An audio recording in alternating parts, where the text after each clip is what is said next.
नमस्कार मित्रांनो, आज मी माझ्या आजीबाबांसोबत योगीराज गंगागिरी महाराज सप्ताहाला गेले होते आणि तिथे पोहोचल्यावर पाहतो तर काय, ते सगळीकडे गर्दीच गर्दी. आम्हाला गाडी पार्क करायला एवढ्या लांब जावं लागलं की मला प्रश्न पडला, आपण नेमकी सप्त्याला आलो की ट्रेकिंग करायला. त्यानंतर गाडी पार्क करून आम्ही चालायला लागलो. सुरुवातीला मी खूप उत्साहात होते, पण चालायचं अंतर काही संपत नव्हतं. तिथे पोहोचल्यावर पुन्हा एक रांग लागली.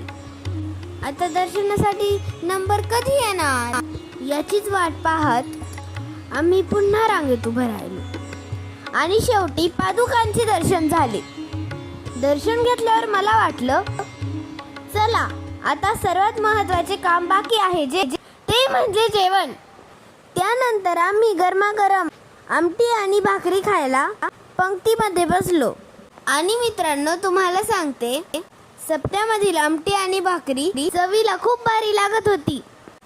एवढं भारी जेवण फक्त सप्त्यामध्येच भेटतं बरं का. त्यानंतर माझ्या पप्पांनी मला थंडगार कुल्फी खाण्यासाठी घेऊन दिली.